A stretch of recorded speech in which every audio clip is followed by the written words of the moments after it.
আসসালামু আলাইকুম। SK Sadia's lifestyle চ্যানেলে সবাইকে স্বাগতম। কেমন আছেন আপনারা সবাই? আশা করছি সবাই ভালো আছেন। আলহামদুলিল্লাহ, আল্লাহর অশেষ রহমতে আমি অনেক ভালো আছি।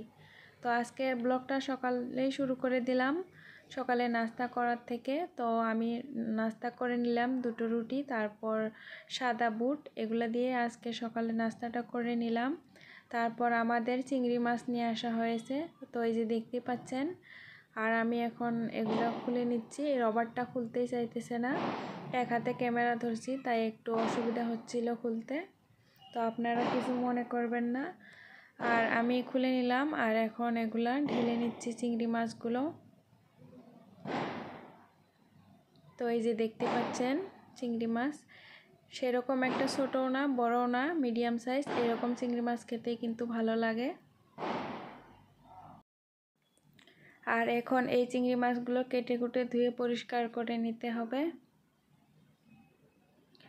তো আমি চিংড়ি মাছগুলো কাটার জন্য বসে পড়লাম। তো আমি চিংড়ি মাছগুলো কেচি দিয়ে কেটে নিব।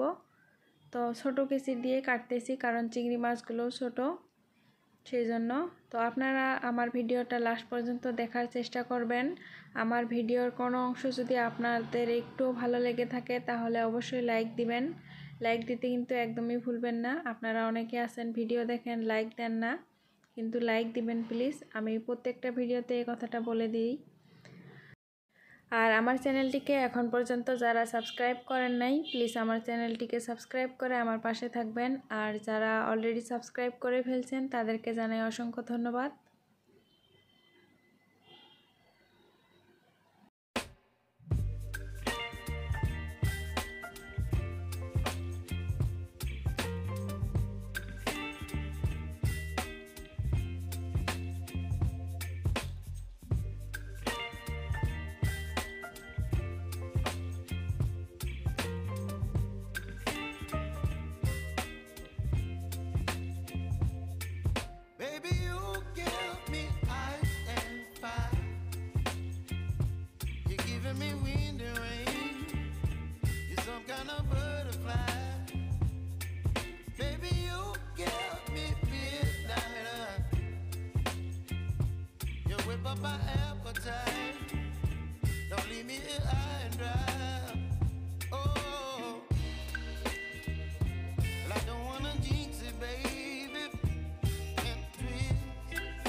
তো এই যে দেখতে পাচ্ছেন আমার চিংড়ি মাছগুলো কাটা হয়ে গেছে, আর আমি এখন এগুলা ভালো করে পরিষ্কার করে নিব।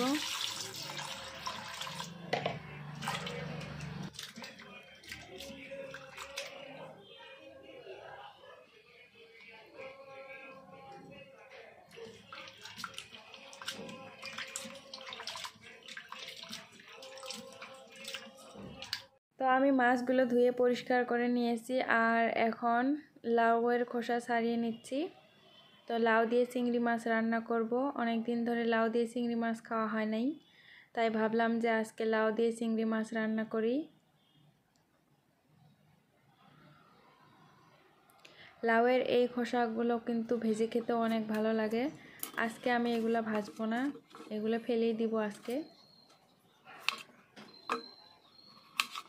আবার অনেকে আছে যে লাউয়ের খোসা সহ লাউ রান্না করে, এটা খেতেও মজা হয়, কিন্তু আমি খোসা ছেড়েই লাউ রান্না করব।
লাউটা কাটা হয়ে গেল, আর এদিকে অর্ধেক চিংড়ি মাছ রেখে দিয়েছি ফ্রিজে, আর অর্ধেক রান্না করব। তো এখানে হলুদ আর লবণ মাখিয়ে নিচ্ছি, ভেজে নিব প্রথমে। তো ভেজে নেওয়ার জন্য কড়াইয়ে দিয়ে দিলাম চিংড়ি মাছগুলো।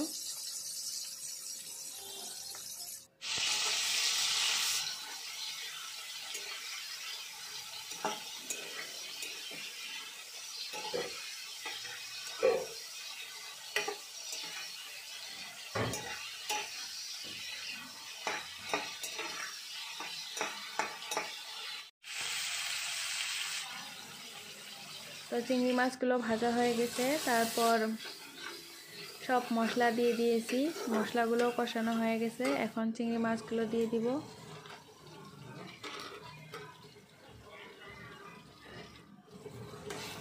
এখন চিংড়ি মাছগুলো ভালো করে কষিয়ে নেব।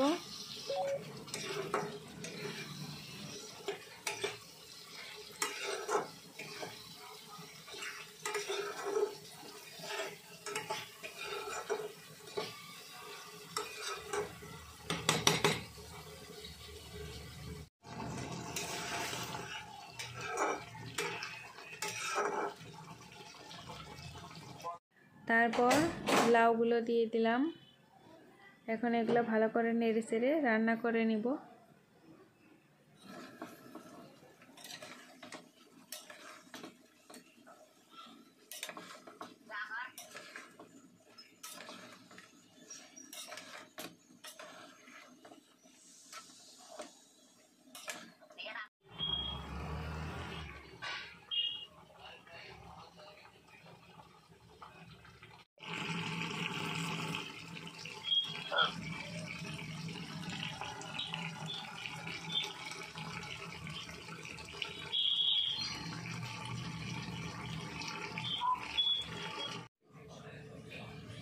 তো এই যে দেখতে পাচ্ছেন আমার রান্নাটা কমপ্লিট। কেমন হলো রান্নাটা কমেন্ট করে জানিয়ে দিবেন। আজকের ভিডিওটা এই পর্যন্ত শেষ করতেছি। দেখা হবে নতুন একটা ভিডিও নিয়ে। আপনারা ভালো থাকবেন, সুস্থ থাকবেন। আল্লাহ হাফেজ।